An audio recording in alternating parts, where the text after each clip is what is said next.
All right, Alex Alonso from Street TV.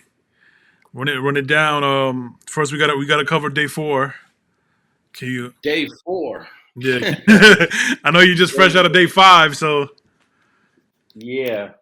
Um, Day four was more about uh, Bernita Bernita Nicholson. yeah. She finished. I think she finished on day four. Let me double check here. Day four. She, Yeah, she finished on day four, and after Bernita Nicholson, I have Bernita Nicholson as witness number. I believe she's number 9 or number 10. Let me just make sure here. mhm. Yeah, Bernita Nicholson is witness number 10. Then Eduardo Amaral is witness number 11. He's a police officer. And then Armando Mendoza is witness number 12. He's another cop. And I believe that was it for day four. So pretty much Bernita Nicholson testified for most of day four. So one of the interesting things that she said on day four, Bernita Nicholson, was that there was tension during that conversation between Eric Holder and Nipsey Hussle. And that's kind of goes against what Cowboy was saying. Mhm. And she actually didn't really remember certain things about that conversation. So there's a video of Bernita Nicholson getting interrogated back in 2019 in the police room when her memory is fresher, when things had just happened. And she did say that Eric Holder was messy. He was being a little bit confrontational, and there was a lot of tension, and Nipsey didn't like it. And that came out on the second day of her testifying. Wow, that's interesting. Okay, okay. So, so Eric was it Eric was confrontational or Nipsey? She did say Eric was slightly confrontational. I'm not sure if she used the word confrontational, but she used the word tension. Because remember, this is a 4-minute conversation that took place between Eric Holder and Nipsey in the presence of Rimpaw and Cowboy. Hmm. She only got the tail end of the conversation, Bernita. She came in, if you time the amount of time that Bernita is in this group while this conversation is going on, it comes out to 53 seconds.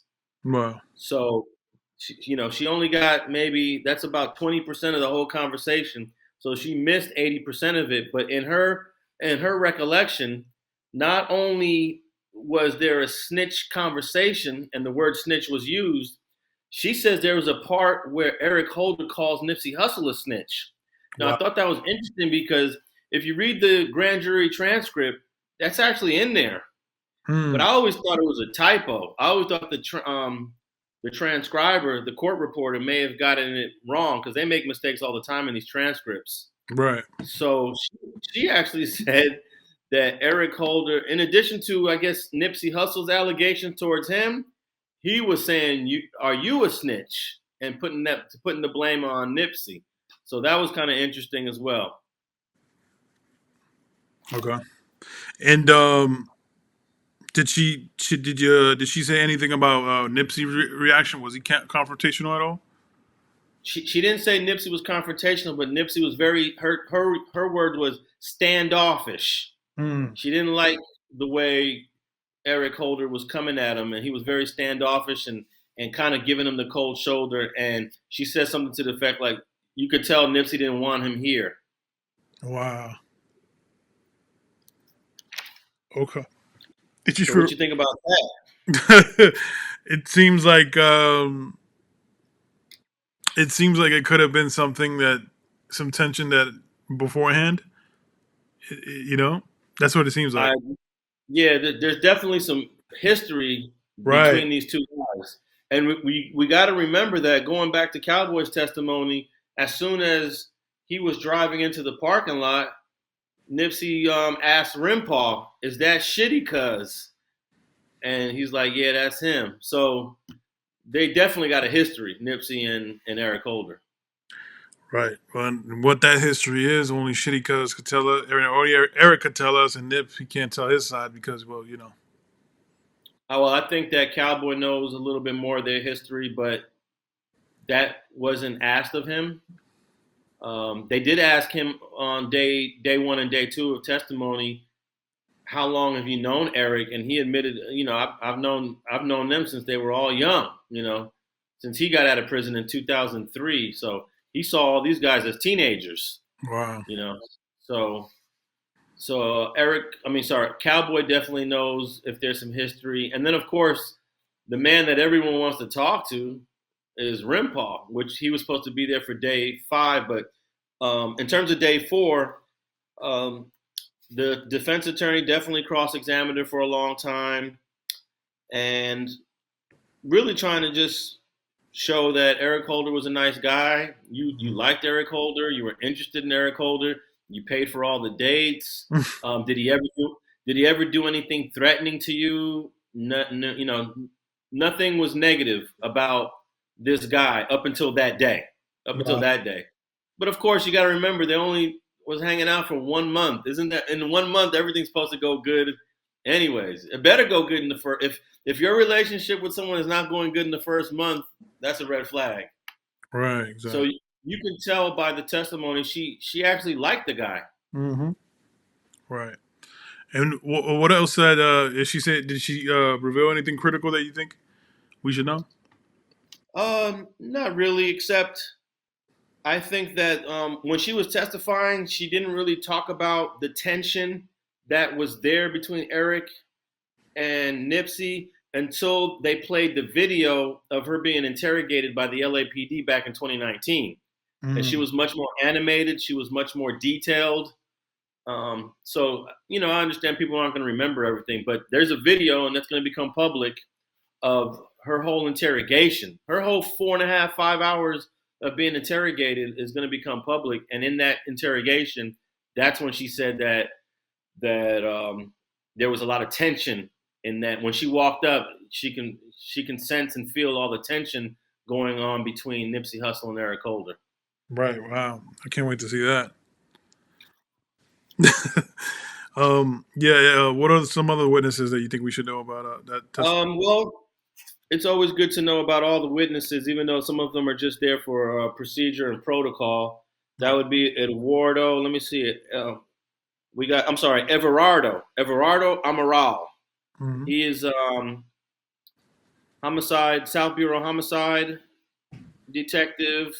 He's the lead detective. It's two detectives that are usually assigned to a homicide, and it's Detective Washington, who's the brother that's in court every day next to John McKinney, and then it's Detective Everardo Amaral, Amaral. So they're both the two detectives that led this entire investigation, and they brought him in there to ask about interrogating Bernita Nicholson, and he said that she cooperated.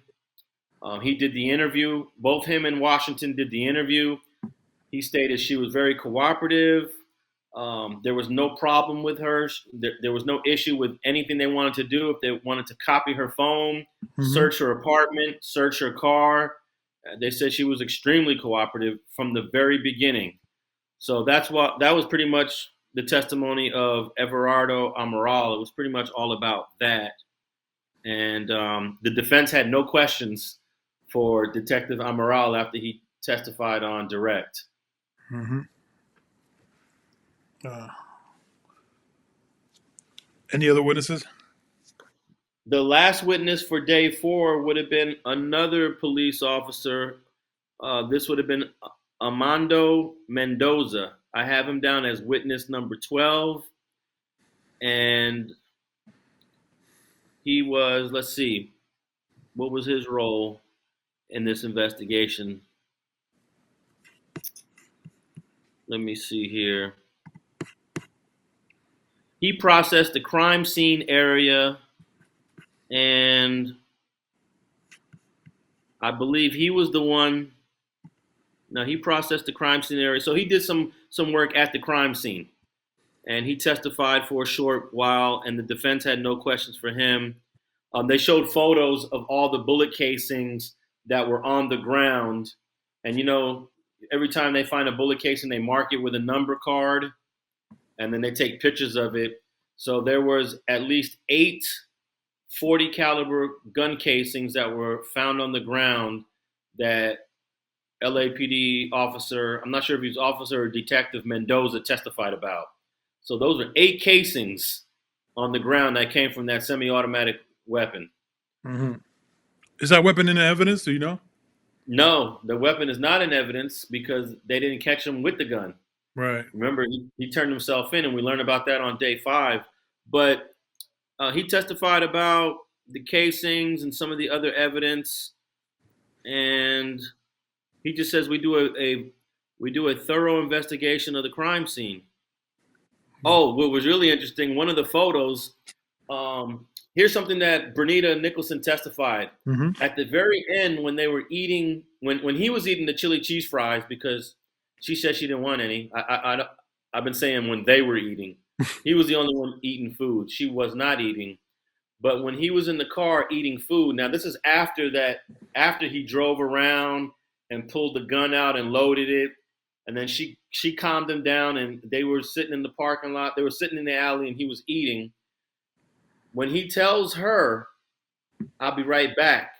Wait here," he walks out with he's holding the chili cheese fries in his hands, and he's got a drink. So Mm-hmm. while he's walking through the alley to go to where Nipsey Hussle's at, there's a truck parked in the alley, and he takes his chili fries and his drink, and he leaves it on top of the truck. I guess this is when he realizes what he's about to do. He leaves it on top of the truck, and I guess he had his guns tucked in his pants or something, because that also suggests that there's no way that Bernita saw him get out the car with 2 guns, because when he exited the car, he was holding chili cheese fries in one hand and the drink in the other hand. And while he walked through the alley, he leaves the drink and the chili cheese fries on the hood of a white truck that's parked there. And then he goes and he does the shooting. But when the Detective Mendoza testified, they have photos of the crime scene, and they got a photo in the alley showing the chili cheese fries and his drink that was placed on the top of the truck. But in the photo, it spilled onto the floor. But I thought that was interesting, that photo of his chili cheese fries and his drink that was in the alley. Yeah. Oh, they showed the photo of it. Yeah, they showed all the photos. They showed about, I say they showed about, let's see, Exhibit 41 to Exhibit 49 were all photos that were shown during the time Officer Mendoza testified. And for example, Exhibit 41 is a picture of the white Audi that they were all standing next to.